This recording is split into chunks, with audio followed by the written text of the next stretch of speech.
DNAs! DNAs! Woo! I feel so good tonight. Man, I feel it. I feel a victory. I feel a victory. I feel a victory. Protocol having been established. I'd like to thank the Almighty God, first and foremost, for giving me the strength to carry out this new assignment. My loving parents, Mr. Lionel and Clary Smith, for their unconditional support. And last but not least, the residents of one of the most dynamic communities within the Commonwealth of the Bahamas, known as Marco City. I say, thank you so much for the love, the prayers, and support you've given to me and my team over the past few weeks. A pleasant good evening to one and all. As most Bahamians already know, our beloved country is in perhaps the worst state it has ever been since independence. But I'm not here tonight to talk about the things you already know. Tonight, I want to paint a picture of a new Bahamas, a 21st century Bahamas, where ideas of 21st century nature are embraced and where Bahamian students are able to receive a world-class education. And young men and women like myself are owners of this economy and leaders in their various communities. In this new Bahamas, the talents and abilities of creative Bahamians are leveraged to propel our people to internationally recognized greatness. Crime and the fear of crime has not made us prisoners in our own homes, and where victimization based on dissenting opinions is a thing of the past. I want to paint you a picture of a Bahamas where political leaders actually respect the will of those that elected them, where equality, transparency, and fair play are not just catchy words and election slogans in political speeches, but where Bahamians are treated no longer as second-class citizens in their own country. My friends, can you see it? Can you feel it? In this new Bahamas, every island in our beautiful archipelago thrives, and Grand Bahama Island is once again a bustling mecca where industry and tourism peacefully coexist. Closed storefronts are few and far in between, and the magic that made Grand Bahama grand is restored on a sustainable basis. We ain't talking about no bus and boom here. We talking about steady as she goes. My fellow Grand Bahamians, can you see it? Ladies and gentlemen, I joined the DNA because this party not only believes that such a Bahamas is possible, but has developed a roadmap to get us there. Yes, we can talk the talk, but even in oppositions, we are showing the nation and the world this DNA party can walk the walk. As we chart our course forward to the new Bahamas, what I found is that the Democratic National Alliance has offered us the most viable, credible, and serious option to get us there.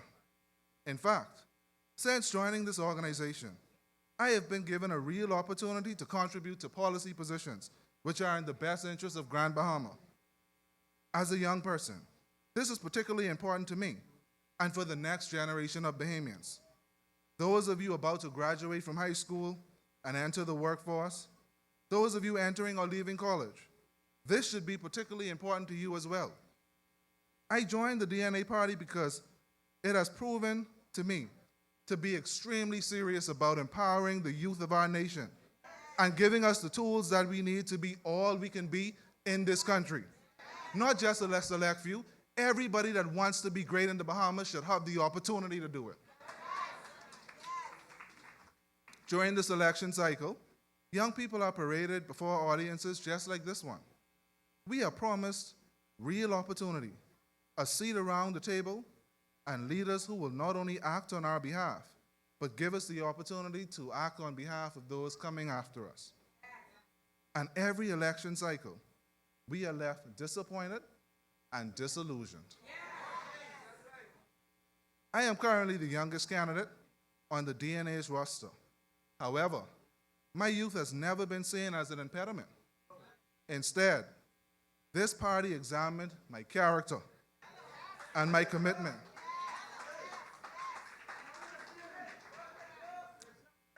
They looked at my commitment to serve, which I have been doing long before I entered frontline politics. The leaders of the DNA saw the potential in me and offered me an opportunity to help bring that same greatness out of as many other young people around this country as I possibly can. All we need is a hand up. My leader did not put me in a box and say to me, "This is not your time." Instead, Mr. McCartney looked at the bigger picture and he said to me, "You are an asset that deserves an opportunity."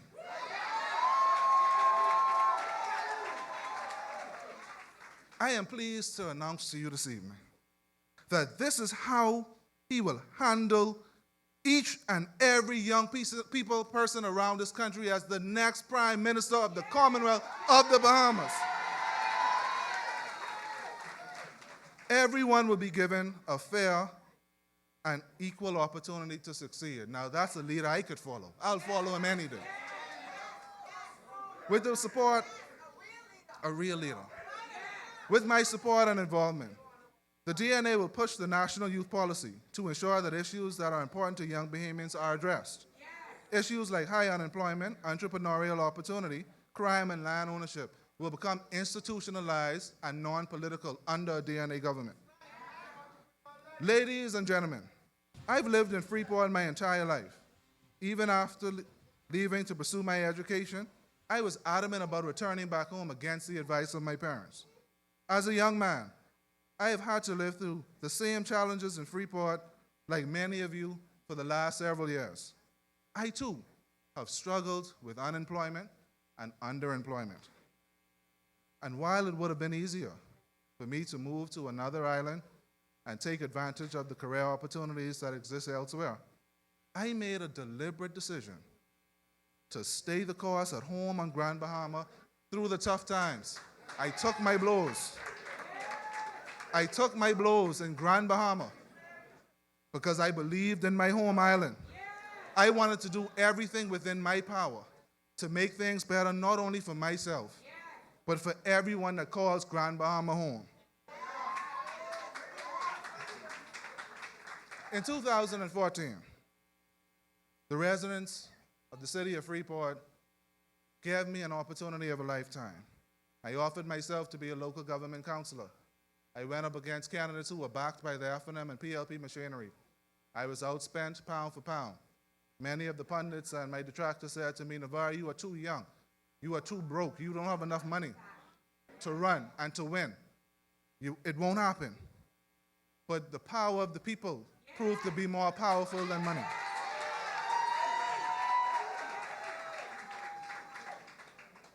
My community sent me to the city council to represent them, and I went on to become the deputy chief councilor at the age of 27.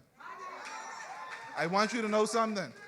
Even though we may be outspent by the other parties in this election, when the dust is cleared on election day, the DNA will rise up out of the ashes as the next government of the Commonwealth of the Bahamas.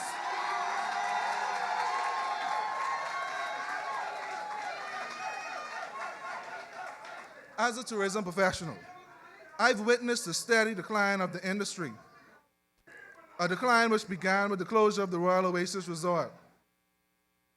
Hotels on the island continue to lose money daily and can barely keep their occupancy levels above 50% year-round, while the island's only casino continues to limp along. While some may argue that the Memories All-Inclusive Resort enjoys a decent occupancy level, residents of Grand Bahama Island do not reap the economic benefits. The same can be said of cruise ship passengers, who often stay on board. Rather than explore the island, these visitors spend most of their money and time on the vessel, which means that vendors, restaurateurs, taxi drivers, and other tourism stakeholders are unable to benefit from the reported increase in tourism arrivals. This has to change. As the next government of the Bahamas, the DNA will see to it that the tourism sector in Grand Bahama is treated as a top priority once again. Through the encouragement of the touristic development, particularly in the eastern and western part of the island, all stakeholders from taxi drivers and tour operators to restaurateurs and nightclub owners to vendors will have an opportunity to create niche entrepreneurial opportunities for themselves and their families.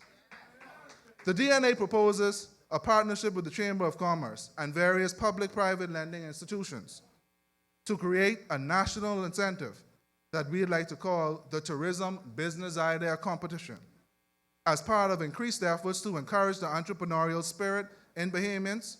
This initiative is a way to get more Bahamians engaged in the process of owning businesses within the industry and creating greater ownership of the same.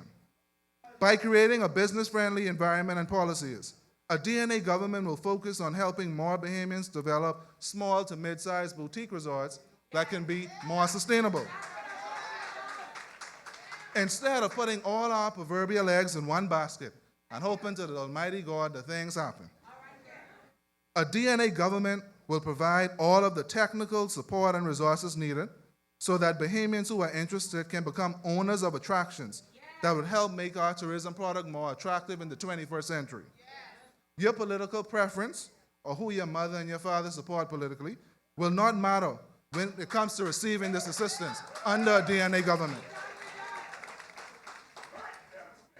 My fellow Bahamians, as I conclude my presentation, I want to let you know that I, Nevar Lionel Smith, is on a mission to provide real representation not only for the residents of Marco City and Grand Bahama, but an entire generation of young Bahamians who want to live in the new Bahamas that I just described.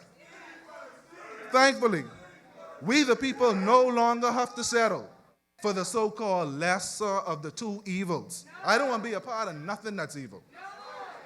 No longer are we powerless. No longer are we without recourse. Instead, the DNA's lighthouse illuminates the path forward. My friends, we are now living in a time where the DNA has given us a better option.